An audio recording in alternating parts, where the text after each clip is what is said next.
ಹೇಗ್ರಿ ನಡೆಯುತ್ತೆ? 200 ಗ್ರಾಂ ಚಿನ್ನ, 2 ಲಕ್ಷ ರೂಪಾಯಿ ಕ್ಯಾಶು, ಜೊತೆಗೆ 2 ಕಡೆ ಮದ್ವೆ ಖರ್ಚುನು ನಾನೇ ನೋಡ್ಕೋತೀನಿ ಅಂತ ನಿಮ್ಮ ಅಣ್ಣ ಮಾತ್ ಕೊಟ್ಟು ಬಂದಿದ್ದಾರೆ. ಏನು? ಹೌದು ರೀ, ಕಡಿಮೆ ಅಂದ್ರೂ ಈಗ ಶಾಂತಿ ಮದ್ವೆಗೆ 5 ಲಕ್ಷ ರೂಪಾಯಿ ಬೇಕೇ ಬೇಕು. ಏನ್ ಐಲಾಟ ಆಡ್ತಿದಾರ ಅವರು? 5 ಲಕ್ಷ ರೂಪಾಯಿ ಯಾವನ್ ಖರ್ಚು ಮಾಡ್ತಾನೆ? ಯಾರನ್ನ ಕೇಳಿ ತೀರ್ಮಾನ ಮಾಡಿದ್ರು? ಏನ್ರಿ ಹೀಗ್ ಮಾತಾಡ್ತಿದ್ದೀರಾ? ನೀವ್ ಬಾಂಬೆಗೆ ಹೋಗ್ಬೇಕಾದ್ರೆ ನಿಮ್ಮ ಅಣ್ಣನ ಹತ್ರ ನೀವೇ ಮಾತಾಡಿ ಅಂದ್ರಂತೆ. ಹೇಳಿದ್ದೆ. ಏನಂತ ಹೇಳಿದ್ದೆ? ನಮ್ ಯೋಗ್ಯತೆಗೆ ತಕ್ಕಾಗಿ ಏನ್ ಕೊಡ್ಬೇಕು, ಎಷ್ಟು ಕೊಡ್ಬೇಕು ಅನ್ನೋದನ್ನ ಯೋಚನೆ ಮಾಡಿ ತೀರ್ಮಾನ ಮಾಡಿ ಅಂತ ಬಿಡ್ಸೋಗಿದ್ದೆ. ಗೊತ್ತಾ? 5 ಲಕ್ಷ ರೂಪಾಯಿ ಖರ್ಚು ಮಾಡೋದು ಅಂದ್ರೆ ಏನ್ ತಮಾಷೆನಾ? ಆಸೆ ಪಡೋದಕ್ಕೂ ಒಂದ್ ಮಿತಿ ಇದೆ. ಛೇ, ನಮ್ಮ ಅಣ್ಣ ನಮ್ಮ ಅತ್ತಿಗೆ ತುಂಬಾ ಒಳ್ಳೆಯವರು ಅನ್ಕೊಂಡಿದ್ದೆ. ಆದ್ರೆ ಇವತ್ತು ಗೊತ್ತಾಯ್ತು ಅವ್ರ ಮನ್ಸಲ್ಲಿ ಎಂತ ದುರಾಸೆ ಇದೆ ಅಂತ. ಇಷ್ಟಕ್ಕೆಲ್ಲ ಕಾರಣ ನೀನು ಐಶ್ವರ್ಯ. ನಾನೇನ್ರಿ ಮಾಡ್ದೆ? ಲೋಕಲ್ ಬಸ್ ನಲ್ಲಿ ಪ್ರಯಾಣ ಮಾಡೋ ಕಾಮನ್ ಜನಗಳನ್ನ ಹೈಟೆಕ್ ಲಕ್ಸುರಿ ಬಸ್ ನಲ್ಲಿ ಕೂರ್ಸ್ಕೊಂಡು ಲೈಫ್ ಲಾಂಗ್ ಜರ್ನಿ ಮಾಡಕ್ ಆಸೆ ಪಟ್ಟೆ ನೋಡು. ಅದು ನೀನ್ ಮಾಡಿದ ಮೊದಲನೇ ತಪ್ಪು. ಮಾಮೂಲಿ ಕಾಟನ್ನು ಟೆರಿಕಾಟ್ ಬಟ್ಟೆ ತಗೋ ಸಾಕು ಅಂತ ನಾನ್ ಹೇಳಿದ್ರೆ ನಮಗ್ ಸರಿ ಸಮಾನವಾಗಿ ಎಲ್ರಿಗೂ ರೇಷ್ಮೆ ಬಟ್ಟೆ ತಗೊಂಡೇ ನೀನು. ಆ ಬಟ್ಟೆ ಹಾಕೊಂಡ ತಕ್ಷಣ ಅವ್ರು ತಮ್ಮ ಲೋ ಲೆವೆಲ್ ಮರೆತು ಹೈ ಲೆವೆಲ್ ಫ್ಯಾಮಿಲಿ ತರ ಮೆರೆಯೋ ಹಾಗೆ ಮಾಡ್ಬಿಟ್ಟೆ ನೀನು. ಇವ್ರ ಕೊಬ್ಬನ್ನ ಹೇಗ್ ಕರಗಿಸ್ಬೇಕು ಅಂತ ನನಗ್ ಚೆನ್ನಾಗ್ ಗೊತ್ತು. ನೋಡ್ತಾ ಇರು ಏನ್ ಮಾಡ್ತೀನಿ. ಪ್ಲೀಸ್ ಆತರ ಪಡ್ಬೇಡ್ರಿ. ನೋಡಿ, ಆಗಿದೇನೋ ಆಗೋಯ್ತು. ನಾವೆಲ್ಲ ಸೇರ್ಕೊಂಡು ಶಾಂತಿ ಮದ್ವೆ ಮಾಡೋಣ. ಬೇಕಾದ್ರೆ ನನ್ನ ಒಡವೆಲಿ 200 ಗ್ರಾಂ ಚಿನ್ನ ಶಾಂತಿ ಕೊಡೋಣ. ಹೌದಾ? ನಾಳೆ ನಿಮ್ಮಪ್ಪ ಕೇಳಿದ್ರೆ ಏನ್ ಜವಾಬ್ ಕೊಡ್ಲಿ? ಅಯ್ಯೋ, ಅದೆಲ್ಲ ನಾನ್ ನೋಡ್ಕೋತೀನ್ರಿ. ನೀನ್ ಹೇಳೋದು ಬೇಡ, ನಿನ್ ಒಡವೆ ಅವಳು ಕೊಡೋದು ಬೇಡ. ಈ ಮದ್ವೆನ್ ಹೇಗ್ ಮಾಡ್ಬೇಕು, ಯಾವ ರೇಂಜಲ್ಲಿ ಮಾಡ್ಬೇಕು ಅಂತ ನನಗ್ ಚೆನ್ನಾಗ್ ಗೊತ್ತು. ಈ ವಿಷಯಕ್ಕೆ ನೀ ತಲೆ ಹಾಕ್ಬೇಡ. ಈ ಸೀರೆ ಶಾಲೆ ಚೆನ್ನಾಗಿರುತ್ತೆ. ಅಣ್ಣ, ಓ ನಾಗೇಶ, ಒಳ್ಳೆ ಸಮಯಕ್ಕೆ ಬಂದೆ. ಬಾ, ಶಾಂತಿ ಎಂಗೇಜ್ಮೆಂಟ್ಗೆ ಹಳೇಂದ್ರ ಸೀರೆ ತಂದಿದ್ದಾರೆ. ಚೆನ್ನಾಗಿದೆಯಾ ನೋಡು? ನೋಡೋದು ಹಾಗಿರ್ಲಿ, ಸ್ವಲ್ಪ ಬಾಯ್ಲಿ.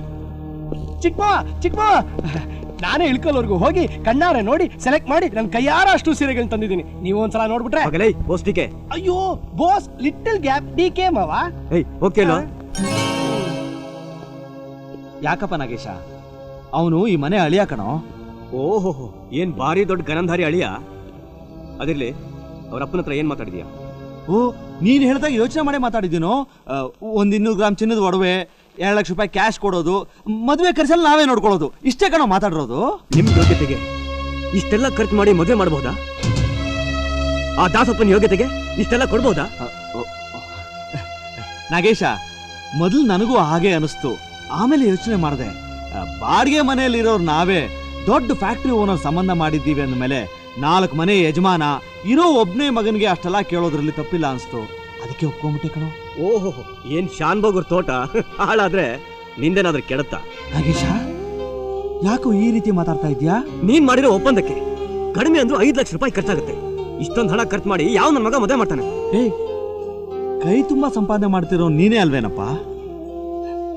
ನಮ್ಮನ್ನೆಲ್ಲ ಸಾಕ್ತಾ ಇರೋ ಅನ್ನದಾತ ಕಣೋ ನೀನು. ಈ ಮನೆ ಹೃದಯನಪ್ಪ ನೀನು. ನೀನಲ್ದೆ ಇನ್ಯಾರು ಮಾಡ್ತಾರೋ ನನ್ನ ಮಗಳ ಮದುವೆನ? ರೈಲ್ ಹತ್ತಿಸ್ಬೇಡ. ನಿನ್ ಮಗಳ ಮದುವೆನ ನಾನೇ ಯಾಕೆ ಮಾಡ್ಬೇಕು? ಲಕ್ಷಾಂತರ ರೂಪಾಯಿ ಖರ್ಚು ಮಾಡಿ ನಾಳೆ ನಾನು ನನ್ನ ಹೆಂಡತಿ ಬೀದಿಲಿ ನಿಂತ್ಕೊಂಡು ಭಿಕ್ಷೆ ಬಿಡ್ಬೇಕಾ? ನೋ ನೋ ನಾಗೇಶ, ನಾನ್ ನಿಮ್ಮ ಅಣ್ಣ ಕಣೋ, ನೀನ್ ನನ್ನ ತಮ್ಮ ಕಣೋ. ಮರ್ತು ಏನೇನೋ ಮಾತಾಡ್ತಾ ಇದೆಯಲ್ಲೋ. ಕಾರಣ ಇಲ್ಲದೆ ಮಾತಾಡ್ತಿಲ್ಲ ನಾನು. ದೊಡ್ಡ ಲಕ್ಪತಿಗಳ ತರ ಮದುವೆ ಒಪ್ಪಂದ ಮಾಡ್ಕೊಂಡ್ ಬಂದ್ಮೇಲೆ ಇಷ್ಟೆಲ್ಲ ಕೇಳ್ತಾವ್ರೆ, ಇಷ್ಟೆಲ್ಲ ಕೊಡ್ಬೋದಾ, ಏನ್ ಮಾಡ್ಬೇಕು ಏನ್ ಮಾಡ್ಬಾರ್ದು ಅಂತ ಒಂದು ಮಾತಾದ್ರೂ ನಾನು ಕೇಳಿದ್ಯಾ ನೀನು? ಹೌದಪ್ಪ, ನಿನ್ನ ಒಂದು ಮಾತು ಕೇಳ್ದೆ ಅವ್ರು ಒಪ್ಕೊಂಡ್ ಬಂದಿದ್ದು ತಪ್ಪೆ. ಆದ್ರೂ ನಿನ್ನ ಮೇಲಿಟ್ಟಿರೋ ನಂಬಿಕೆ ಮೇಲೆ. ಏನ್ ನಂಬಿಕೆ? ಬದನೆಕಾಯಿ, ಬಾಯಲ್ಲಿ ಮಂತ್ರ, ಮನ್ಸಲ್ಲಿ ಕುತಂತ್ರ. ನೋಡಿ, ನೀವ್ ಹೇಳಿದನ್ನೆಲ್ಲ ಕೇಳೋ ಮೂಗ್ ಬಸವ ನಾನಲ್ಲ. ನಿಮ್ ದುರಾಸೆಗೆಲ್ಲ ನಮ್ ದುಡಿಮೆನ್ ಧಾರೆ ಇರಕ್ಕೆ ನಾನ್ ತಯಾರಿಲ್ಲ. ಬೇಕಾದ್ರೆ 1 ಲಕ್ಷನ 1.5 ಲಕ್ಷನ ಕೊಡ್ತೀನಿ. ನಿಮಗೆ ಹೇಗ್ ಬೇಕೋ ಹಾಗೆ ನಿಮ್ ಮಗಳ ಮದುವೆ ಮಾಡ್ಕೊಳ್ಳಿ. ಇದ್ರ ಮೇಲೇನಾದ್ರೂ 10 ಪೈಸಾ ಕೇಳಿದ್ರು ನಾನ್ ಕೊಡೋದಿಲ್ಲ. ಅಲ್ಲ, ಕೇವಲ ನಿಮ್ಗೋಸ್ಕರ ನನ್ನ ಭವಿಷ್ಯನ ಬಲಿ ಕೊಟ್ಬಿಟ್ರೆ ನನ್ನ ಹೆಂಡತಿಗೆ, ನಾಳೆ ನನ್ನ ಹುಟ್ಟೋ ಮಕ್ಕಳಿಗೆ ಯಾರು ಆಗ್ತಾರೆ, ಯಾರು ಸಾಕ್ತಾರೆ? ನನ್ನ ಯೋಗ್ಯತೆ ತಕ್ಕಾಗಿ ನಮ್ಮ ಸಂಸಾರಕ್ಕೆ ನಾನು ಈಗಲಿಂದನೇ ಕೂಡಿರ್ಬೇಕು. ಏನಪ್ಪ ನಾಗೇಶ, ಮದುವೆ ಆಗಿ ಇನ್ನು 3 ತಿಂಗಳು ತುಂಬಿಲ್ಲ, ಆಗ್ಲೇ ನನ್ನ ಹೆಂಡತಿ ಮಕ್ಕಳು ಕೂಡಿರ್ಬೇಕು ಅಂತ ಹೇಳ್ತಾ ಇದೆಯಲ್ಲೋ? ಅಲ್ವೋ, ನಾನು ನನ್ನ ಗಂಡ ನಿನ್ನ ಹಾಗೆ ಯೋಚನೆ ಮಾಡಿದಿದ್ರೆ ನೀನಿಷ್ಟು ದೊಡ್ಡವನಾಗ್ತಿದ್ಯೇನೋ, ಈ ಮಟ್ಟಕ್ಕೆ ಬೆಳಿತಿದ್ಯೇನೋ? ನೋಡಿ, ನೀವು ಸಾಕಿದ್ರಿಂದ ಮಾತ್ರ ನಾನ್ ದೊಡ್ಡವನಾಗಿ ಬೆಳೆದಿದ್ದೀನಿ ಅಂತ ಅನ್ಕೋಬೇಡಿ. ನನ್ನ ಸ್ವಂತ ಬುದ್ಧಿಯಿಂದ, ನನ್ನ ಶ್ರಮದಿಂದ, ನನ್ನ ಅದೃಷ್ಟದಿಂದ ನಾನು ಈ ಮಟ್ಟಿಗೆ ಬೆಳೆದಿದ್ದೀನಿ. ಹಾಗಾದ್ರೆ ನಿನಗೋಸ್ಕರ ನಾವೇನೂ ತ್ಯಾಗ ಮಾಡ್ಲಿಲ್ವಾ? ನಮ್ಮಿಂದ ನಿನಗೆ ಏನೂ ಒಳ್ಳೇದಾಗಿಲ್ವಾ? ನಿಮ್ ಪ್ರಶ್ನೆಗೆ ಉತ್ತರ ಆಮೇಲೆ ಹೇಳ್ತೀನಿ. ಮೊದಲು ನಾನು ಕೇಳೋ ಜವಾಬ್ಗೆ ನೀವು ಉತ್ತರ ಕೊಡಿ. ನೀವು ಸಾಕಿದ್ರಿಂದನೇ ನಾನು ಈ ಮಟ್ಟಿಗೆ ಬೆಳೆದಿದ್ದೀನಿ ಅನ್ನೋದೇ ಆದ್ರೆ ಇವನು ನೀವೇ ತಾನೇ ಸಾಕಿದ್ದು. ಇವನ್ ಯಾಕೆ ದೊಡ್ಡ ಮನುಷ್ಯ ಆಗಿಲ್ಲ? ಯಾಕೆ ಮುಟ್ಟಾಳಂತರ ಭಾವನೆ ಮಾಡ್ತಾ ಇದ್ದಾನೆ? ಅಣ್ಣ ಅಣ್ಣ, ನಾನು ಇವನು ನನ್ನ ಮನೆ ಗೇರ್ ಬಾಕ್ಸು ಅಂತ ತಿಳ್ಕೊಂಡಿದ್ದೆ, ಆದ್ರೆ ಇವನು ಸಮಕ್ ಚೌರ ಮಾಡಿ ಅಡಪದ ಬಾಕ್ಸ್ ಆಗ್ಬಿಟ್ಟಲ್ಲಣ್ಣ. ಒರೇ ತಮ್ಮಡು, ಯಾರು ಮುಟ್ಟಾಳ ಯಾರು ಬುದ್ಧಿವಂತನ ಸಮಸ್ಯೆ ಎಲ್ಲ ಕೊನೆಯಲ್ಲಿ ಬಂದಿರೋದು. ನಾನು ಅಣ್ಣ ಮಾಡಿರೋ ಒಪ್ಪಂದನ ಒಪ್ಕೊಂಡು ಈ ನಮ್ಮ ಶಾಂತಿನ ಮದುವೆ ಮಾಡಿ ನಮ್ಮನೆ ಮರ್ಯಾದೆ ಕಾಪಾಡೋಲೇ ಕಾಪಾಡೋಲೇ. ಯಾರಿಗೂ ಆವಾಜ್ ಆಗ್ತಿದ್ಯಾ ನೀನು? ಹೆಂಡತಿ ಮಕ್ಕಳನ್ನ ಸಾಕೋ ಯೋಗ್ಯತೆ ಇಲ್ಲ. ನನ್ನ ಎಂಜಲ್ ತಿಂದು ನನ್ನೆಲ್ಲ ಕೈ ಮಾಡ್ತೀಯ?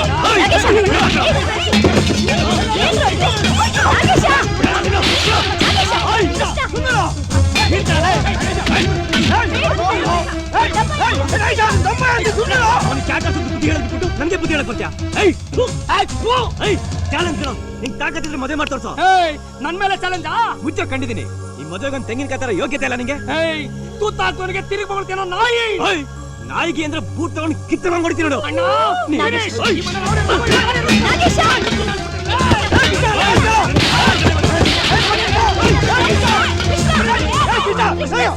ಏನಾಗಿದೆ ನಿಮ್ಗೆ? ಏನಾಯ್ತು ನಿಮ್ಗೆ? ಯಾಕೆ ನಾನು ಒಟ್ಟ ಹೊರಿಸ್ತೀರಾ? ಯಾರು ಕೆಟ್ಟ ಕಣ್ಣು ಬಿತ್ತು ನಮ್ಮ ಅಣ್ಣ ತಮ್ಮಂದ್ರ ಮೇಲೆ? ಯಾಕನ್ಕ ಅವ್ನ್ ಕರ್ಕೊಂಡು ಹೋಗು. ಸಾಕ್ ಸುಮ್ಮನೆ ಬಾಬಾ, ನನ್ ಗಂಡ ಸರಿಯಾಗಿ ಮಾತಾಡ್ತಾ ಇದ್ದಾನೆ. ಅವನ್ನ ಕರ್ಕೊಂಡು ಒಳಗಡೆ ಹೋಗು ಅಂತ ಇದ್ರಲ್ಲ, ಗಿಲ್ಲಕ್ಕು ಕೈ ಬಳೆ ಝಣಕ್ಕು ಅಂತ ಗಂಡನ ಬೆಡ್ರೂಮ್ ಕರ್ಕೊಂಡು ಹೋಗಿ ಕಿವಿಯಲ್ಲಿ ಕಿತಾಪತಿ ಬಾಂಬ್ ಇಟ್ಬಿಟ್ಟು ನರಮನಲ್ಲಿ ಬಂದು ಢಮ್ ಅನ್ಸ್ಬಿಟ್ಲಲ್ಲ. ಮಳ್ಳಿ ಹೇಳಿ ಬಾಬಾ, ಅವಳು ಗಂಡನ ಕರ್ಕೊಂಡು ಒಳಗೆ ಹೋಗೋಕೆ. ನೋಡಿ, ನಾಲ್ಗಿನ ಸ್ವಲ್ಪ ಬಿಗಿ ಹಿಡಿದು ಮಾತಾಡಿ. ಇಲ್ಲಿಂದ ಅಲ್ಲಿಗೆ ಅಲ್ಲಿಂದ ಇಲ್ಲಿಗೆ ತಂದು ಹಾಕೋ ಬುದ್ಧಿ ನನಗಿಲ್ಲ. ನಮ್ಮ ಅಪ್ಪ ಆ ರೀತಿ ನಾನು ಬೆಳೆಸಲೂ ಇಲ್ಲ. ನೋಡ್ದೇನ ಅತ್ತ ನಮ್ ಬುಡಕು ಇಟ್ಬಿಟ್ಲಲ್ಲ ಬಾಂಬ್ನ.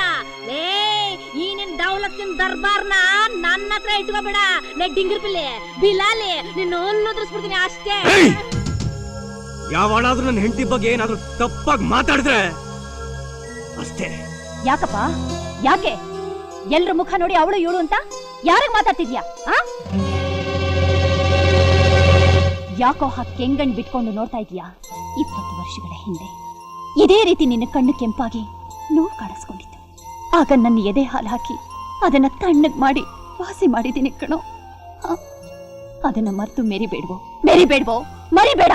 ಅಕ್ಕ, ನೀವು ಕೂಡ ನನ್ನ ಗಂಡನ ಬಗ್ಗೆ ಬೇಜವಾಬ್ದಾರಿಯಿಂದ ಮಾತಾಡ್ತಾ ಇದ್ದೀರಾ. ಯಾರೇ ಬೇಜವಾಬ್ದಾರಿಯಿಂದ ಮಾತಾಡ್ತಿರೋದು? ಎಲ್ರೂ ಮಾತಾಡ್ತಾ ಇದ್ದೀರಾ. ಈ ಮನೆಗೆ ಜೀವ ನನ್ ಗಂಡ. ಅವ್ರ ಸಂಪಾದನೆಯಿಂದಾನೇ ನಾವೆಲ್ಲ ಸಂತೋಷವಾಗಿರೋದು. ನೀವು ಅವ್ರಿಗೆ ಎಷ್ಟು ಗೌರವ ಕೊಡ್ತೀರೋ ಅಷ್ಟೇ ನಿಮ್ಗೆ ಒಳ್ಳೇದಾಗತ್ತೆ. ಇದನ್ನ ಯಾಕೆ ಯಾರು ಅರ್ಥ ಮಾಡ್ಕೋತಿಲ್ಲ? ಅಂದ್ರೆ ನಿನ್ ಗಂಡ ಸಂಪಾದನೆ ಮಾಡಿ ಸಾಕ್ತಾ ಇದ್ದಾನೆ ಅಂತ ಅವನ್ ಏನಂದ್ರು ನಾವು ಕೇಳ್ಕೊಂಡಿರ್ಬೇಕಾ? ಹೌದು, ಕೇಳ್ಕೊಂಡಿರ್ಬೇಕು. ಸಮಯ ಬಂದ್ರೆ ಸಲಾಮು ಹೊಡಿಬೇಕು. ನನ್ನಿಂದಲೇ ನೀವೆಲ್ಲ ಜೀವನ ಮಾಡ್ತಿರೋದು.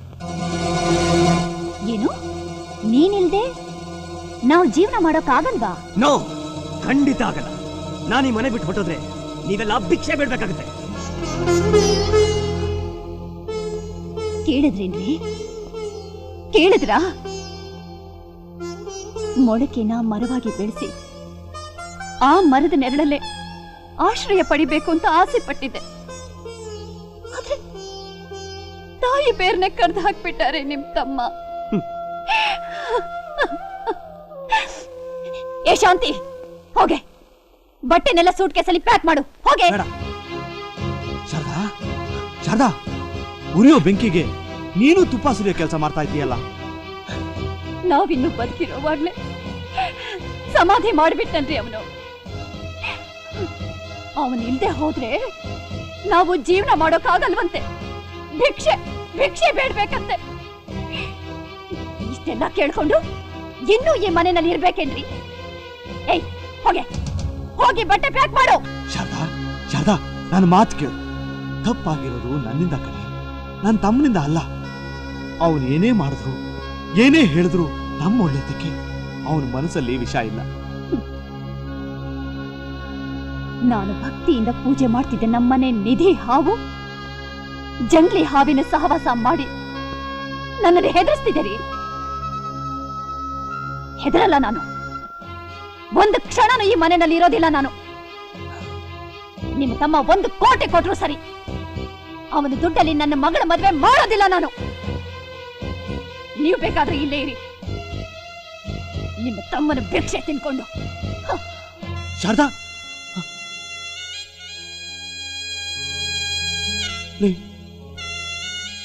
ನನ್ನ ರಕ್ತ ಸೋಸಿ ಬೆವರಾಗಿ ಸುರಿಸಿ ನನ್ನ ಹೃದಯದಲ್ಲಿರೋ ಜೋಡಿ ಗಾಳಿ ಚೀಲ ಅಂತ ನಿಮ್ಮನ್ನು ಸಾಕಿದ್ನಲ್ಲೋ, ನಾನು ಕಷ್ಟಪಟ್ಟು ಕಟ್ಟಿದ ಜೇನುಗೂಡ್ನ ಹೆಂಡ್ತೀರ್ ಮಾತು ಕೇಳ್ಕೊಂಡು ಹೊಡೆದಾಕ್ಬಿಟ್ರಲ್ಲೋ.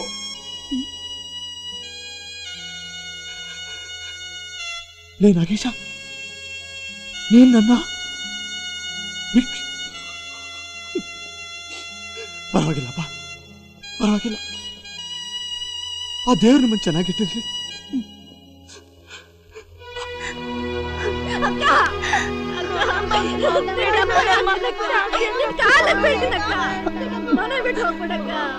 ಇಲ್ಲ ಕಣೆ, ನಿಯತ್ತಿಲ್ಲದೆ ಇರೋ ಈ ಮನೇಲಿ ಒಂದು ಕ್ಷಣ ಕೂಡ ಇರೋದಿಲ್ಲ ನಾನು.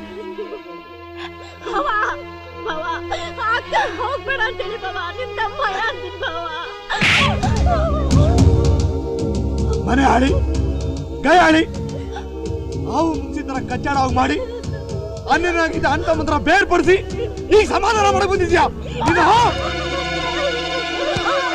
ಹೋಗು ಹೋಗು. ಶಾರದಾ, ನಿನಗ್ ಮರ್ಯಾದೆ ಇಲ್ದ ಮನೆಯಲ್ಲಿ ನಾನು ಇರೋದಿಲ್ಲ. ಬಾ ಹೋಗು.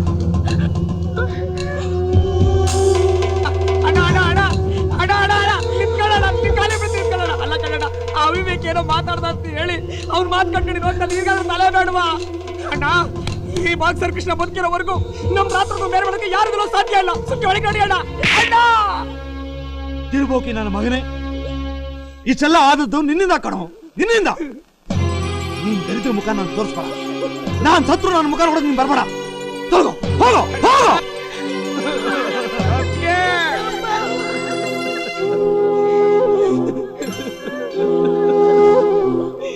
ನಮ್ಮನ್ನೆಲ್ಲ ಬಿಟ್ಟು ಹೋಗೋಣ.